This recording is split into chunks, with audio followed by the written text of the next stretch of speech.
अडचणीच्या काळात बंधूंनो आम्हाला समजल्यानंतर इथले अनेक सहकारी घेऊन आम्ही त्या ठिकाणी डीवायएसपी असेल, प्रांत ऑफिस ते नगरपालिकेच्या अधिकाऱ्यांच्याकडे जाऊन सांगितलं की तुम्हाला जर वाटत असेल गोरगरिबांच्या सुखदुःखात दुःखाच्या प्रसंगी अडचणीच्या काळात कोण येणार नसेल तर तुम्ही असं समजू नका।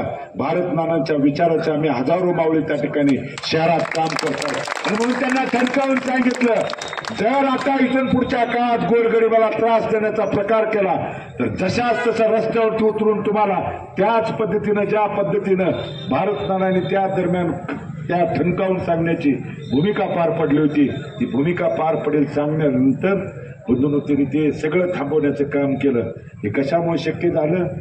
ज्यावेळी आपल्या अडचणीच्या काळात आपला माणूस आपल्या सोबत असल्याशिवाय बंधूंनो आपल्या अडचणी ऐकणारा, भांडणारा, मानणारा, रस्त्यावरती त्या ठिकाणी उतरणारा जोपर्यंत आपण माणूस त्या ठिकाणी निवडत नाही तोपर्यंत या पुढच्या काळात देखील आणि म्हणून या सध्याच्या आमदाराला पैशाच्या जोरावर त्या ठिकाणी हुकुमशाही पद्धतीनं मी हाडामासाची सर्वसामान्य मायबाप जनता विकत घेऊ शकतोय हे त्या ठिकाणी यांना एवढंच वाटतंय बंधूंनो। त्यामुळं आजल्या मधल्या काळात अडचणीच्या संकटाच्या काळात तुमच्यापर्यंत कोणीही एकली येणार नाही म्हणून ती उद्याची लोकशाही जर टिकवायची असेल तर तुम्हाला आशीर्वाद देण्यासाठी पाठीमागे उभं राहा ही विनंती करण्यासाठी मी तुमच्या समोर उपस्थित आहे। आज व्यापाऱ्यांच्यावरती जीएसटी आणि टॅक्सच्या माध्यमातून हजारो रुपये त्यांना नाहक त्रास देण्याची भूमिका हे सरकार करत आहे।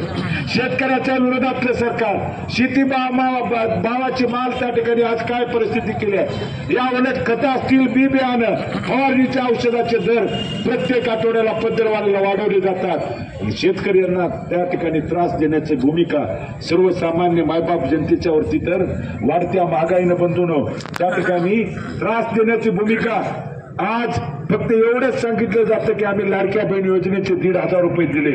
1,500 रुपये कधी दिले?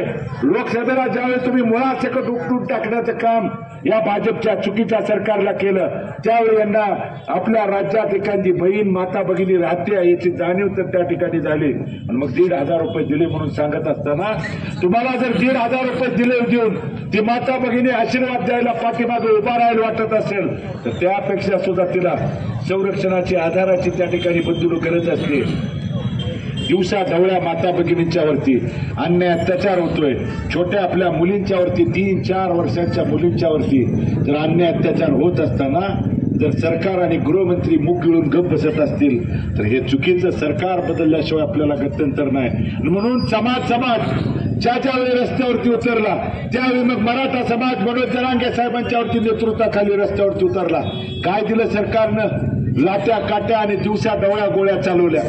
मुस्लिम समाज बांधव न्याय हक्काची लढाई लढत असताना आमच्या मनामध्ये जातीयतेचं तेढ निर्माण केली आणि मग त्यांना त्या ठिकाणी जाणून बुजून नाहक त्रास देण्याचं या जातीवादी भाजपच्या सरकारने एकीकडे काम केलं आणि म्हणून मुस्लिम समाजाच्या माझ्या तरुणांना देखील आव्हान आणि विनंती करायची आहे। धनगर समाज बांधवांच्या बाबतीत देखील तीच परिस्थिती बंधूंनो एसटी प्रवर्गामध्ये आरक्षण देतो म्हणून सांगितलं। 2014च्या त्या दरम्यान सांगितलं होतं की मला सरकार ज्या पहिल्या कॅबिनेटमध्ये एसटी प्रवर्गाचं आरक्षण देतो। आज 2024 उलटलं पण यांचा आणखी पहिली कॅबिनेट त्या ठिकाणी होते।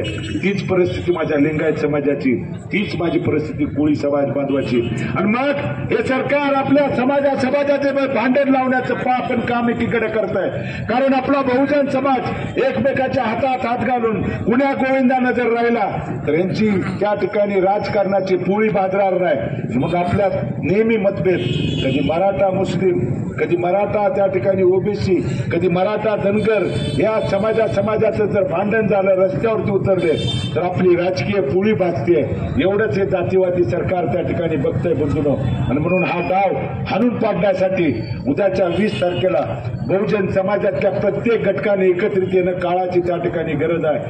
तर भाजपच्या सरकारने बंधूंनो 2 वर्ष झालं नगरपालिकेच्या निवडणुका घेतल्या नाहीत, पंचायत समिती जिल्हा परिषदच्या निवडणुका झाल्या नाहीत। आज जर असत्या झाल्या असत्या तर ज्यावेळी आपल्यावरती समस्या संकट आली असती यातले सहकारी त्या ठिकाणी तिथं प्रतिनिधित्व करण्यासाठी गेले असते आणि तुमचा आवाज समस्या मांडण्याची भूमिका त्या दरम्यान पार पाडली असती. ते होताना किंवा ते करू द्यायचं नाही एवढ्या खालच्या पातळीला आहे सरकार त्या ठिकाणी खाली उतरलंय. आणि म्हणून सरकार जोपर्यंत खाली उतरत नाही आणि आपल्या ग्रामीण भागात वाढ वडलाची एक मन बनली आहे बंधूंनो, इडापिडा टळू दे आणि बळीचं राज्य येऊ दे.